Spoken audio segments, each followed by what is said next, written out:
안녕하세요. 화요 기도회로 모이신 여러분들을 환영합니다. 하나님의 은혜가 모두에게 가득하길 소망합니다. 오늘 저는 다 팔아 사느니라 라는 제목으로 함께 은혜를 나누기 원합니다. 이번 달의 설교는 어떤 시리즈로 하고 있냐면 눈치채신 분도 있겠지만 비유를 하고 있습니다. 복음서의 비유를 가지고 설교하고 있는데요. 첫 주는 탕자의 비유, 첫째 아들도 사랑하십니다 라는 제목이었고요. 저번 주는 변화시키는 성령의 역사, 누룩의 비유를 했습니다. 그리고 이번 주는 값진 보화와 값진 진주의 비유입니다. 마태복음 13장 44절에서 46절에 있는 말씀 함께 보시겠습니다. 마태복음 13장에 있는 말씀입니다. 마태복음 13장 44절부터 제가 읽도록 하겠습니다. 천국은 마치 밭에 감추인 보화와 같으니 사람이 이를 발견한 후 숨겨두고 기뻐하며 돌아가서 자기의 소유를 다 팔아 그 밭을 사느니라. 또 천국은 마치 좋은 진주를 구하는 장사와 같으니 극히 값진 진주 하나를 발견하매 가서 자기의 소유를 다 팔아 그 진주를 사느니라. 아멘. 예수님 당시 어떤 사람들은 값진 보화들, 금이나 은, 보화 같은 것들을 땅 속에 감추어 두었다고 합니다. 불을 가지고 있는 집안임이 밝혀지면 큰 세금을 거두기도 했고, 또는 비싼 것을 가지고 있으면 강도를 당할 위험이 있고 약탈을 당한 위험이 있었다고 합니다. 그래서 어떤 사람들은 땅 속에 보화를 감추어 두어서 그 보화를 보호하였습니다. 그러나 귀향을 가거나 사람이 죽거나 하면, 또는 그 밖에 다른 일로 보화를 숨겨두었음을 잊어버리면 그 보화는 찾을 수 없게 됩니다. 그러나 그것을 우연히 발견하게 되면 그것을 얻게 되는 것이죠. 예수님께서 사셨던 시대에도 이런 일들이 있었다고 합니다. 모세법에는 분실물이 있다면 주인에게 꼭 찾아주어야 했습니다. 다른 사람이 무엇인가를 잃어버렸다면 되돌려 주어야 했습니다. 그러나 원주인이 죽은 지가 오래되어서 찾을 수가 없으므로 땅의 소유권과 함께 보화의 소유권도 넘어간 것입니다. 비유의 주인공은 밭을 사기 위해서 자신의 모든 것을 다 팝니다. 우리는 결말을 알기에 당연히 이해할 수 있습니다. 그러나 오늘날로 바꾸어 생각해보면 참 이해되지 않는 일일지도 모릅니다. 누군가가 강원도 첩첩산중에 자신의 소유를 다 팔아서 밭을 산다면 우리가 뜯어 말리지 않을까요? 다른 사람들은 이 땅에 가치 없다고 생각합니다. 소유를 다 팔아 밭을 사는 사람을 우리는 이해할 수 없을지도 모릅니다. 그 사람이 미쳤다고 생각을 할 것입니다. 그러나 땅을 산 사람은, 이 성경에서 땅을 산 사람은 자신의 소유를 다 팔아서 땅의 소유권을 얻고 또 그 보화를 찾기 위하여 땅을 샅샅이 뒤질 것입니다. 땅을 사는 사람은 보화를 발견하고 우선 묻어둡니다. 주인에게는 절대 먼저 얘기하지 않죠. 그리고 법적인 절차를 진행합니다. 사실 예수님께서 이 사람의 성품에 대해서 칭찬을 하거나 정죄하지 않으셨습니다. 이 사람이 지혜롭다고 해야 될지 교활하다고 해야 될지 잘 모르겠습니다. 그러나 하나님께서, 그리스도께서는 이 품성에 대해서는 말씀하지 않으셨습니다. 그것을 제시하는 것이 목적이 아니었기 때문입니다. 이 행동이 옳은 행동인지 아닌지는 이 비유의 요지는 아닙니다. 이 비유는 하늘의 보화의 가치와 그것을 얻기 위해서 얼마나 노력해야 되는지 필요한 노력을 보여주는 비유입니다. 하늘의 것이 얼마나 가치 있는 것인지, 그리고 그 하늘 보화를 얻기 위해서 큰 노력을 해야 함을 보여주고 있는 것이죠. 감추인 보화는 사실 별로 의도가 없었는데 우연찮게 이 감추인 보화를 발견합니다.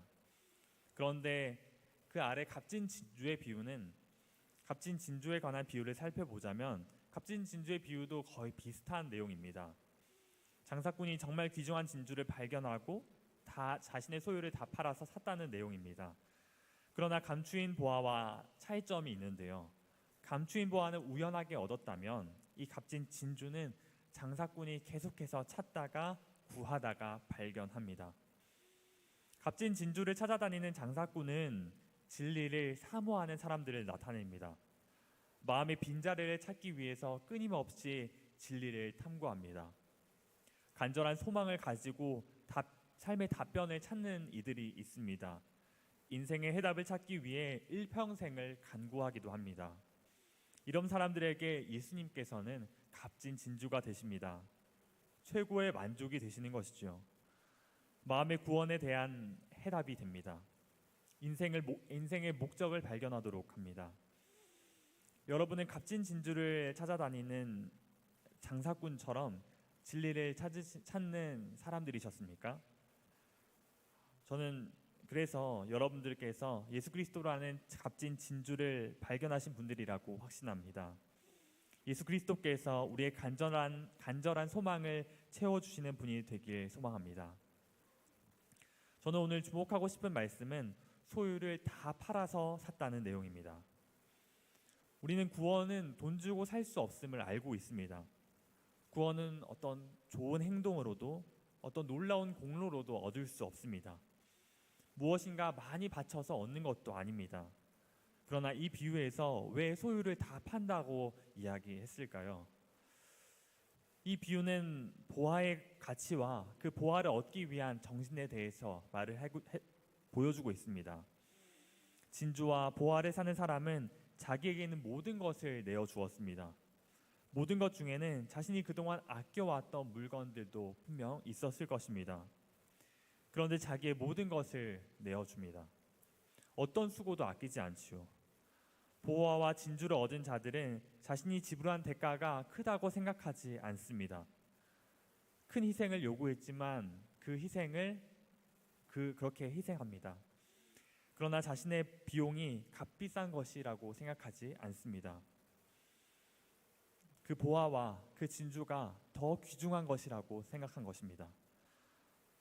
우리는 구원이라는 것을 돈 주고 살 수는 없습니다. 대가를 주고 그것을 얻어오는 세상의 시장의 법칙으로는 구원을 얻을 수 없습니다. 그러나 구원받은 사람은 모든 것을 희생하는 사람입니다. 모든 것을 즐겨 순종하는 사람입니다. 자신의 죄를 버리는 사람입니다. 바울은 예수님을 만난 후 그의 삶이 바뀌었습니다. 빌립보서 3장에는 이렇게 기록하고 있는데요. 또한 모든 것을 해로 여김은 내 주 그리스도 예수를 아는 지식이 가장 고상하기 때문이라. 내가 그를 위하여 모든 것을 잃어버리고 배설물로 여김은 그리스도를 얻고 그 안에서 발견되려 함이니. 네, 바울은 그리스도를 만난 후 모든 것을 해로 여겼습니다. 왜냐하면 그리스도가 가장 귀중한 분이셨기 때문입니다. 이 비유의 사람도 모든 소유를 다 팔아서 밭을 사고 또 진주를 샀습니다. 바울도 예수 그리스도를 만나고 모든 것을 해로 여겼습니다. 모든 것을 잃어버렸다고 말하고 심지어 배설물로 여겼다고 기록합니다. 그러나 보화 되시는 예수 그리스도를 가장 소중하고 가장 귀중하게 받아들였습니다. 예수님이라는 진주, 예수님이라는 보화는 어떤 것과도 비교할 수 없는 것으로 받아들인 것이죠. 복음의 가치는 은과 금으로도 바꿀 수 없습니다. 예수님께서는 값진 진주가 되셔서 아버지의 영광과 신성의 풍성함이 되십니다. 그래서 골로새서 2장은 이렇게 기록하는데요. 그 안에는 지혜와 지식의 모든 보화가 감추어져 있느니라. 예수님은 모든 보화와 진주가 되십니다. 그런데 구원은 분명 선물이라고 말했는데 이 비유가 천국은 사는 것이야 라고 말한 이유는 무엇일까요? 바로 실물교훈에 이렇게 기록되어 있습니다. 비유 가운데 진주를 선물이라고 하지 않았다. 장사는 자기에게 있는 모든 것을 주고 그것을 샀다고 했다. 성경에는 그리스도를 선물이라고 했는데 이 말이 무슨 뜻인지 묻는 사람이 많이 있다. 물론 그분은 값없이 주신 선물이시다. 그러나 그분에게 아낌없이 자기 자신, 곧 영과 혼과 몸을 바치는 자들에게만 그리하다. 우리가 그리스도의 명하신 모든 말씀을 즐겨 순종하는 생애를 살기 위해서는 우리 자신을 그리스도께 바쳐야 한다. 우리가 우리 자신을 전적으로 그에게 바칠 때 그리스도께서는 하늘의 모든 보화와 아울러 당신 자신을 우리에게 주신다. 그리하여 우리는 값진 진주를 얻게 된다. 자신을 다 바치고 다 팔아서 사는 분이, 얻는 분이 바로 예수 그리스도라는 그런 말씀입니다. 다 바치고 다 드린다는 것은 그분의 종이 된다는 것을 의미합니다. 왜냐하면 종에게는 자신의 소유가 없기 때문입니다. 자신의 권리가 오직 주인에게 있습니다. 우리는 예수님께 다 드려서 그분의 종으로서 살아가야 합니다. 그런데 자신을 바친다는 것은 사실 정말 어려운 문제입니다. 자신의 생각과 판단, 때로는 자존심을 버려야 할 때도 있기 때문입니다. 우리는 나아만의 이야기를 잘 알고 있습니다. 나아만의 이야기는 열왕기하 5장에 잘 나와 있는데요. 그는 아람 왕 군대 장관이었습니다. 그런데 나병에 걸리고 맙니다. 나아만의 집에는 이스라엘 땅에서 잡혀온 한 어린 소녀가 여종으로 있었습니다. 그 여종은 여주인에게 말합니다. 나아만이 사마리아에 계신 선지자에게 갔으면 좋겠다라고 말합니다. 그분이 분명 나병을 고칠 수 있을 것입니다라고 말합니다. 이런저런 일이 있고 나서 나아만이 드디어 선지자의 집으로 갑니다. 나아만이 선지자의 집으로 갔을 때에 이런 일이 벌어집니다. 나아만이 이에 말들과 병거들을 거느리고 이르러 엘리사의 집 문에 서니 엘리사가 사자를 그에게 보내 이르되 너는 가서 요단강에 몸을 7번 씻으라 내 살이 회복되어 깨끗하리라 하는지라. 나아만이 엘리사의 집으로 오니까 오는 사람이 누구입니까? 종이었습니다.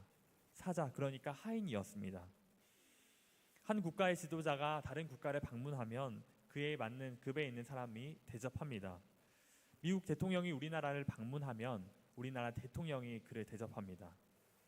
그런데 나아만 장군이 왔는데 엘리사도 아니고 엘리사의 사자, 엘리사의 하인이 이 나아만을 와서 맞기를, 그리고 한마디 하기를 요단강에 가서 몸을 7번 씻으라 라고 휙 말을 던지고 떠나갑니다. 그런데 나아만은 어떤 행동을 합니까?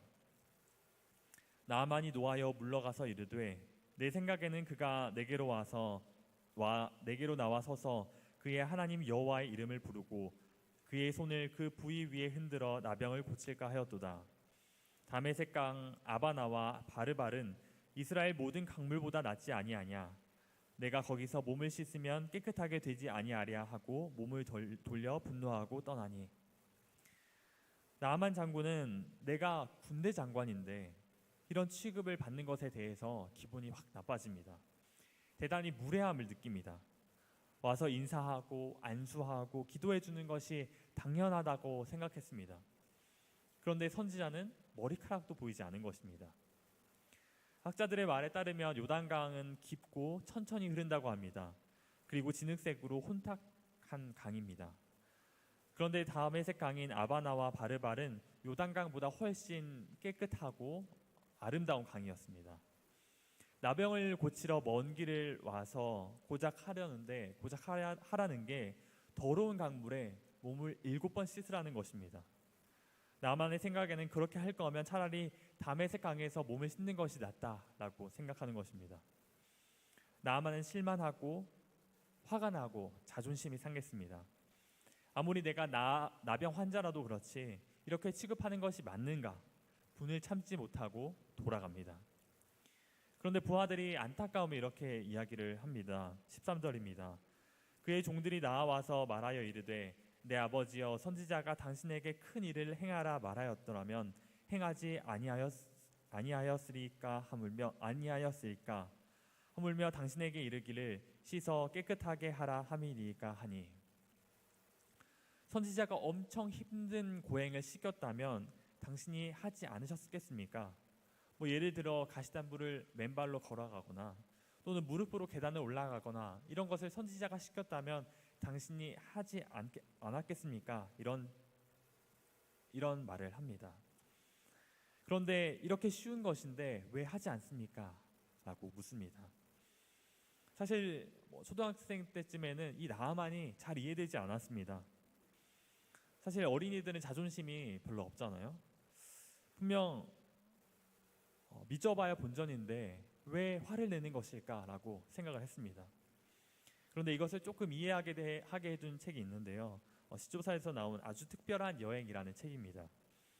거기에 나아만 장군의 집 여종에 관한 이야기를 상상해서 성경 이야기를 잘 풀어 쓴 책입니다. 물론 정확한 텍스트는 아닌데 이런 내용입니다. 부하들이 나아만이 화가 나서 집으로 돌아갈 때 부하들이 이렇게 말합니다. 나아만 장군님, 요단강에서 7번 씻는 일이 잃는 것이 없는데 왜 하려고 하지 않습니까? 아무것도 잃는 것이 없지 않습니까? 그랬더니 나아만 장군이 대답합니다. 내 자존심을 잃는 거야. 자존심을 잃는 거야. 하지만 결국 부하들은 나아만 장군을 설득하고 나아만은 하나님의 사람 엘리사의 말대로 요단강에 가서 7번 몸을 잠깁니다. 그리고 그의 살이 어린아이 살같이 회복되어 깨끗하여집니다. 나아만 장군의 회복은 선물이었습니다. 엄청난 보화였고 헤아릴 수 없는 구원이었습니다. 그러나 나아만에게는 시험이 있었습니다. 그에게 자아를 버릴 것인가, 자존심을 버릴 것인가. 나아만 장군은 자아를 버렸습니다. 비록 섭섭한 대우를 받았습니다. 자존심 구기는 명령을 받았습니다. 만약 낫지 않는다면 어떤 일이 벌어졌을까요? 나아만은 제대로 골탕 먹은 것이 됐고 놀림감이 되는 것입니다. 완전한 굴욕입니다. 그럼에도 불구하고 자신을 죽이고 순종했습니다. 그의 나병은 고침을 받았습니다. 자아란 무엇일까? 우리가 잘 아는 사사기 21장에는 이렇게 기록하고 있습니다. 25절입니다. 그때 이스라엘에 왕이 없으므로 사람이 각기 자기의 소견에 옳은 대로 행하였더라. 자기가 옳은 대로 살아가는 것이 자아입니다. 나아만도 선지자가 나와서 안수해주고 기도해 주길 바랬습니다. 자신이 그렇게 대우받는 게 옳다고 생각한 것입니다. 그런데 그렇게 대우받지 않았음에도 자아를 버리고 자신이 옳다고 하는 생각을 버렸습니다. 삶의 많은 문제가 결국 내가 옳은 대로 살아가려고 해서 생기는 것 같습니다. 내가 옳은 대로 내가 옳다고 생각하는 대로 살아가려고 하다가 화가 나고 분노가 납니다. 우리의 삶에서 여러분들은 예수님과 싸우면 누가 이기시나요? 우리가 옳다고 하고 우리 마음대로 하고 예수님께 예수님 내 마음대로 내가 옳다고 생각하는 것을 해주시지 않으니 예수님 섭섭합니다. 실망합니다. 라고 말씀하시지는 않으신가요? 예수님의 명령을 듣는 것은 주저하면서 말입니다. 다 바치는 종이 되어야 할 터인데 내가 주인이 되고 예수님이 나의 종이 되는 것입니다. 이제 우리는 자기의 소리를 낮추고 주님의 뜻을 구해야 하는 사람이 되어야 되지 않겠습니까? 예수님의 역사를 경험하지 못하고 있다면 혹시 내 생각, 내 고집, 내 성질대로 살아가고 있지는 않을까요? 자아를 바쳐야, 내 자신을 바쳐야 보화를 얻을 수 있습니다. 자아를 바치고 예수님의 뜻을 따르는 우리 모든 성도님들이 되길 소망합니다. 성경에 보면 예수님께서 그 자리에 분명 계시는데 기적이 일어나지 않는 경우도 있습니다. 가나안의 혼인잔치가 그랬습니다. 예수님께서 혼인잔치에 참석하셨는데 포도 음료가 떨어집니다. 잔치 음식이 동이 나죠. 혼주 측은 얼마나 당황했을까요? 얼마나 난감했을까요? 또 다른 이야기입니다. 베드로가 고기를 잡는데 그 장소에 어느샌가 예수님께서 오셨습니다. 예수님께서 오셨는데도 베드로는 고기를 한 마리도 잡지 못합니다. 우리도 예수님을 믿지만 때론 승리와 충족, 복이 아니라 난감함과 또 결핍을 경험합니다. 우리 마음에 보화와 보물로 가득 차는 것이 아니라 그래서 아름다움으로 가득 차는 것이 아니라 더러운 것들이 가득 차기도 합니다. 잔치집에서 포도 음료가 떨어지듯이 베드로가 물고기 한 마리도 못 잡듯이 말입니다. 그 이유는 무엇일까요? 예수님께서 잔치집에 가셨는데 예수님께서 손님이셨습니다. 그러나 어머니 마리아는 말합니다. 이분이 시키는 대로 하라. 고기를 아무것도 못 잡은 베드로에게 예수님께서 말씀하십니다. 그물을 오른편에 던지라. 예수님께서 주인이 되고 우리가 그 말씀에 순종할 때 모든 문제는 해결됩니다. 우리가 그분께 모든 것을 바치고 그분의 종이 될 때 값진 진주와 보화는 우리의 것이 됩니다. 모든 것을 바치는 것이란 갈라디아 2장 20절에 있는 말씀과 같습니다. 내가 그리스도와 함께 십자가에 못 박혔나니 그런즉 이제는 내가 사는 것이 아니요 오직 내 안에 그리스도께서 사시는 것이라. 이제 내가 육체 가운데 사는 것은 나를 사랑하사 나를 위하여 자기 자신을 버리신 하나님의 아들을 믿는 믿음 안에서 사는 것이라. 나는 십자가에 못 박히고 오직 내 안에 그리스도께서 사시는 것입니다. 죽으면 아무 반응하지 않습니다. 내가 죽으면 건드릴 자존심이 없는 것입니다. 존 하이드라는 신실한 그리스도인이 선교사로 인도에 떠나게 되었습니다. 그는 배 갑판 위에 있었습니다. 정말 자신이 뿌듯하고 대견했습니다. 그의 아버지는 목사였고 어머니는 신실한 그리스도인이었습니다. 자신은 이제 위대한 선교사가 되리라고 결심했습니다. 그런데 아버지의 친구 목사가 선교사를 떠난다고 하니 편지를 짧게 써주었습니다. 그래서 그 갑판 위에서 편지를 읽었습니다. 정말 짧은 편지였는데 그 편지를 읽고 자존심이 살아났고 분노가 마음에 가득 찼습니다. 아주 짧은 몇 마디였습니다. 내가 성령이 충만해질 때까지 기도를 멈추지 않을 거야. 내가 성령이 충만해질 때까지 기도를 멈추지 않을 거야. 이 선교사가 보기에는 이런 편지를 쓰는 것은 지금 내가 성령이 충만하지 않다고 하는 말로 느껴졌습니다.